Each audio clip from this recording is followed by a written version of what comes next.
ವಿಡಿಯೋದಲ್ಲಿ ನವರಾತ್ರಿಯ 2ನೇ ದಿನವಾದ ಬ್ರಹ್ಮಚಾರಿಣಿ ದೇವಿಯ ಪೂಜೆಯ ವಿಧಾನವನ್ನು ತಿಳಿಸ್ತಾ ಇದ್ದೀನಿ. ನವರಾತ್ರಿಯ 9 ದಿನಗಳ ಕಾಲ ದುರ್ಗಾದೇವಿಯ 9 ಅವತಾರಗಳನ್ನು ಪೂಜೆ ಮಾಡ್ತೀವಿ. ಇನ್ನು ನಾಳೆ 2ನೇ ದಿನ ಆದ ದುರ್ಗಾದೇವಿಯ ಬ್ರಹ್ಮಚಾರಿಣಿ ಅವತಾರವನ್ನು ಪೂಜಿಸಲಾಗುತ್ತೆ. ಅಶ್ವಯುಜ ಮಾಸದ ಶುಕ್ಲ ಪಕ್ಷದ ದ್ವಿತೀಯ ತಿಥಿಯಂದು ಬ್ರಹ್ಮಚಾರಿಣಿ ಸ್ವರೂಪಳಾದ ದುರ್ಗಾ ಆರಾಧನೆ ಮಾಡಬೇಕು. ಇದು ನವರಾತ್ರಿಯ 2ನೇ ದಿನ ಆಗಿದೆ. ಆ ತಾಯಿ ಹಂಸವಾಹಿನಿಯಾಗಿ ಬಿಳಿಯ ಬಣ್ಣದಲ್ಲಿ ಶೋಭಿಸುತ್ತಾ ಬಿಳಿಯ ಬಣ್ಣದ ಹೂವಿನ ಮಾಲೆಗಳಿಂದ ಅಲಂಕೃತಳಾಗಿರ್ತಾಳೆ. ಆದ್ದರಿಂದ ನಾವು ಈ ಬ್ರಹ್ಮಚಾರಿಣಿ ಪೂಜೆಯನ್ನು ಮಾಡುವಾಗ ಬಿಳಿಯ ಬಣ್ಣದ ಹೂಗಳನ್ನು ಬಳಸೋದು ಶ್ರೇಷ್ಠ. ಈ ದೇವಿಯು ತನ್ನ ಪೂರ್ವ ಜನ್ಮದಲ್ಲಿ ಪರ್ವತರಾಜನ ಮನೆಯಲ್ಲಿ ಹುಟ್ಟಿರ್ತಾಳೆ. ನಾರದರು ಉಪದೇಶ ಮಾಡಿದಂತೆ ದೇವಿಯು ಶಿವನನ್ನು ಪತಿಯನ್ನಾಗಿ ಪಡೆಯೋದಕ್ಕೆ ತಪಸ್ಸು ಮಾಡ್ತಾರೆ. 1000 ವರ್ಷಗಳ ಕಾಲ ದೇವಿಯು ಹಣ್ಣು ಎಲೆಗಳನ್ನು ತಿಂದ್ಬಿಟ್ಟು ಜೀವಿಸ್ತಾ ಇರ್ತಾರೆ. ಆ ನಂತರ 1000 ವರ್ಷ ಕೇವಲ ನೆಲದ ಮೇಲೆ ಬಿದ್ದ ಒಣಗಿದ ಬಿಲ್ವ ಪತ್ರೆಗಳನ್ನು ಮಾತ್ರ ಸೇವಿಸ್ತಾರೆ. ಅದಾದಮೇಲೆ ಅವುಗಳನ್ನು ಸಹ ಸೇವಿಸುವುದನ್ನು ನಿಲ್ಲಿಸ್ತಾರೆ.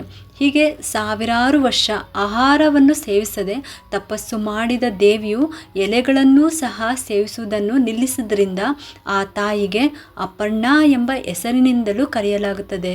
ತಾಯಿಯ ಆ ತಪಸ್ಸಿಗೆ ದೇವತೆಗಳೇ ಮೆಚ್ಚಿಬಿಟ್ಟು ಆ ಸಾಕ್ಷಾತ್ ಚಂದ್ರಮೌಳಿಯೇ ನಿನ್ನ ಪತಿಯಾಗ್ತಾರೆ, ಇನ್ನು ತಪಸ್ಸನ್ನು ನಿಲ್ಲಿಸಿ ಮನೆಗೆ ಹೋಗುವಂತೆ ಹೇಳ್ತಾರೆ. ಅಂದ ಹಾಗೆ ಅಂಥ ಕಠಿಣ ತಪಸ್ಸು ಮಾಡಿದ್ದರಿಂದ ಕೃಶಕಾಯಳಾಗಿದ್ದ ತನ್ನ ಮಗಳನ್ನು ಆಕೆಯ ತಾಯಿಯಾದ ಮೇನಾದೇವಿ ಮಾ ಹೀಗೆ ಮಾಡಬೇಡ ಎಂದು ಹೇಳಿಕೊಳ್ತಾರೆ. ಆದ್ದರಿಂದ ಬ್ರಹ್ಮಚಾರಿಣಿ ದೇವಿಯ ಇನ್ನೊಂದು ಹೆಸರು ಉಮಾ ಅಂತಲೂ ಇದೆ. ದೇವಿಯನ್ನು ನಾವು ಕಳಶದಲ್ಲಿ ಆವಾಹನೆ ಮಾಡಿ ಶ್ರದ್ಧೆಯಿಂದ ಪೂಜಿಸಬೇಕು. ಪೂಜೆಯಲ್ಲಿ ಸುಗಂಧ ಭರಿತ ಶ್ವೇತ ಪುಷ್ಪಗಳಿಗೆ ಆದ್ಯತೆ. ಈ ಸ್ವರೂಪದಲ್ಲಿ ಆ ಭಗವತಿಯ ಆರಾಧನೆಯಿಂದ ಸಿಗುವ ಪ್ರಮುಖವಾದ ಫಲ ಎಂದರೆ ಅಶಕ್ತರು ಸಶಕ್ತರಾಗ್ತಾರೆ. ಯಾರ ಸಹಾಯವೂ ದೊರೆಯದೆ ಜೀವನದಲ್ಲಿ ಕಷ್ಟಪಡ್ತಾ ಇರೋರಿಗೆ ಈ ದೇವಜಾತ ಸ್ವರೂಪಿಣಿಯ ಆರಾಧನೆಯಿಂದ ಅನಿರೀಕ್ಷಿತ ಸಹಾಯಗಳು ಲಭಿಸುತ್ತೆ. ಇನ್ನು ಬೆಳಗ್ಗೆ ಪೂಜೆಯ ನಂತರ ಸಂಧ್ಯಾ ಸಮಯದಲ್ಲಿ ಮುತ್ತೈದೆಯರಿಗೆ ಅರಿಶಿನ ಕುಂಕುಮವನ್ನು ಅಥವಾ ಬಾಗಿನವನ್ನು ಕೊಡೋದ್ರಿಂದ ಪೂರ್ಣ ಫಲ ಸಿಗುತ್ತೆ. ಸುದೀರ್ಘವಾದ ಪೂಜೆಯ ಮೂಲಕ ದುರ್ಗಾದೇವಿಯ ಬ್ರಹ್ಮಚಾರಿಣಿ ಅವತಾರವನ್ನು ಭಕ್ತರು ಪೂಜಿಸಿಬಿಟ್ಟು ಆಕೆಯ ಅನುಗ್ರಹಕ್ಕೆ ಪಾತ್ರರಾಗ್ತಾರೆ. ಬ್ರಹ್ಮಚಾರಿಣಿ ದೇವಿ ಅಂದರೆ ಜ್ಞಾನವನ್ನು ಹೊಂದಿರುವಾಕೆ. ಒಂದು ಕೈಯಲ್ಲಿ ಜಪಮಾಲೆ ಮತ್ತೊಂದು ಕೈಯಲ್ಲಿ ಕಮಂಡಲವನ್ನು ಹಿಡಿದಿರ್ತಾರೆ. ಬ್ರಹ್ಮಚಾರಿಣಿ ದೇವಿಯು ಭಕ್ತರಿಗೆ ಜ್ಞಾನವನ್ನು ನೀಡುವವಳು. ಬ್ರಹ್ಮಚಾರಿಣಿ ಎಂದರೆ ಮದುವೆಯಾಗದೇ ಇರುವ ಮತ್ತು ಯುವ ಎಂದರ್ಥ. ಬ್ರಹ್ಮಚಾರಿಣಿ ದೇವಿಯನ್ನು ಪೂಜಿಸೋದ್ರಿಂದ ಮನಸ್ಸಿಗೆ ಶಾಂತಿ ಮತ್ತು ಆತ್ಮವಿಶ್ವಾಸವೂ ಸಿಗುತ್ತೆ. ಇದೇ ಸೆಪ್ಟೆಂಬರ್ 23ನೇ ತಾರೀಕು ಅಂದರೆ ನಾಳೆ ಮಂಗಳವಾರ ದುರ್ಗೆಯ 2ನೇ ಅವತಾರ ಬ್ರಹ್ಮಚಾರಿಣಿಯನ್ನು ಪೂಜೆ ಮಾಡಲಾಗುತ್ತೆ. ಬ್ರಹ್ಮಚಾರಿಣಿಯ ಕಥೆ ಹೇಳಬೇಕು ಅಂದರೆ ದೇವಿಯು ಕೂಷ್ಮಾಂಡ ಅವತಾರವನ್ನು ಪಡೆದ ಬಳಿಕ ಬ್ರಹ್ಮಚಾರಿಣಿಯಾದರು. ಈಶ್ವರ ದೇವನು ವಿರೋಧಿಸುತ್ತಿದ್ದ ದಕ್ಷ ಪ್ರಜಾಪತಿಯ ಮನೆಯಲ್ಲಿ ಪಾರ್ವತಿಯು ಜನಿಸುವವರು. ಈ ಅವತಾರವನ್ನು ಬ್ರಹ್ಮಚಾರಿಣಿ ಎಂದು ಪೂಜಿಸಲಾಗುತ್ತೆ. ಮುಂದಿನ ಜನ್ಮದಲ್ಲಿ ತನಗೆ ಒಳ್ಳೆಯ ತಂದೆ ಮತ್ತು ಶಿವನನ್ನು ಆರಾಧಿಸುವವರು ಸಿಗಲಿ ಎಂದು ದೇವಿಯು ಘೋರ ತಪಸ್ಸು ಮಾಡುವವರು. ಆಕೆ ಪಾದಯಾತ್ರೆ ಮಾಡಿದ ಬಳಿಕ ಸಾವಿರಾರು ವರ್ಷಗಳ ಕಾಲ ಶಿವನನ್ನು ಮದುವೆಯಾಗಬೇಕೆಂದು ತಪಸ್ಸು ಮಾಡ್ತಾರೆ. ಆಕೆ ಹೂಗಳು ಹಾಗೂ ಹಣ್ಣುಗಳನ್ನು ಮಾತ್ರ ಸೇವನೆ ಮಾಡ್ತಿರ್ತಾರೆ. ಅಂತಿಮವಾಗಿ ಇದನ್ನು ತ್ಯಜಿಸಿ ಕೇವಲ ಗಾಳಿಯನ್ನು ಉಸಿರಾಡಿ ಬದುಕ್ತಾ ಇರ್ತಾರೆ. ಇದರಿಂದಾಗಿ ಬ್ರಹ್ಮಚಾರಿಣಿಯನ್ನು ಅಪರ್ಣಾ ಎಂದು ಕರೆಯಲಾಗುತ್ತೆ. ಬ್ರಹ್ಮಚಾರಿಣಿ ದೇವಿಯು ಮಂಗಳ ಗ್ರಹದ ಅಧಿಪತಿ ಎಂದು ಹೇಳಲಾಗುತ್ತೆ.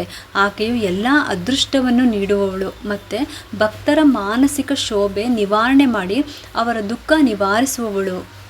ಮಂಗಳ ದೋಷ ಮತ್ತು ಜಾತಕದಲ್ಲಿ ಮಂಗಳ ಗ್ರಹವು ಕೆಟ್ಟ ಸ್ಥಾನದಲ್ಲಿದ್ದರೆ ಬ್ರಹ್ಮಚಾರಿಣಿ ದೇವಿಯನ್ನು ಪೂಜೆ ಮಾಡಬೇಕು. 2025ರ ನವರಾತ್ರಿ ಹಬ್ಬದ 2ನೇ ದಿನ ತಾಯಿ ಬ್ರಹ್ಮಚಾರಿಣಿ ದೇವಿಯನ್ನು ಪೂಜಿಸುವ ಸಂಪ್ರದಾಯ ನಮ್ಮಲ್ಲಿದೆ.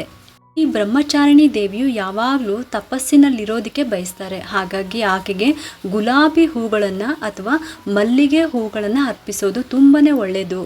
ಈ 2 ಹೂಗಳನ್ನು ಆಕೆಗೆ ಅರ್ಪಿಸೋದ್ರಿಂದ ಭಕ್ತರ ಭಕ್ತಿ ಮತ್ತು ಏಕಾಗ್ರತೆ ಬಲಗೊಳ್ಳುತ್ತೆ. ಇನ್ನು ನಾಳೆ ಬ್ರಹ್ಮಚಾರಿಣಿ ದೇವಿಯ ಪೂಜೆ ಮಾಡ್ತಿರೋದ್ರಿಂದ ನಾವು ಕೆಂಪು ಬಣ್ಣದ ವಸ್ತ್ರವನ್ನು ಧರಿಸಬೇಕು. ಹಾಗೆ ನೈವೇದ್ಯಕ್ಕೆ ಸಕ್ಕರೆಯನ್ನು ಇಡಬೇಕು. ಅಥವಾ ಬೆಲ್ಲ ಆದರೂ ಪರವಾಗಿಲ್ಲ, ಬೆಲ್ಲದಿಂದ ಮಾಡಿದಂಥ ಯಾವುದೇ ಸಿಹಿ ಪದಾರ್ಥಗಳಾದರೂ ಕೂಡ ಇಡ್ಬೋದು.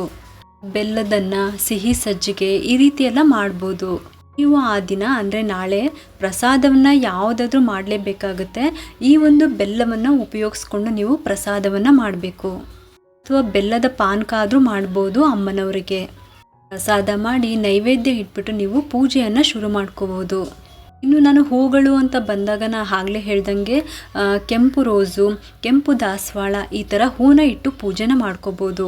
ಕೆಂಪು ರೋಸು, ಕೆಂಪು ದಾಸವಾಳ ಇಟ್ಬಿಟ್ಟು ಪೂಜೆ ಮಾಡ್ಕೊಂಬಿಟ್ಟು ನೈವೇದ್ಯವಾಗಿ ಸಕ್ಕರೆಯಿಂದ ಅಥವಾ ಬೆಲ್ಲದಿಂದ ಮಾಡಿದಂಥ ಯಾವುದೇ ಸಿಹಿ ಪದಾರ್ಥ ಆದರೂ ನೈವೇದ್ಯವನ್ನು ಮಾಡ್ಬೋದು.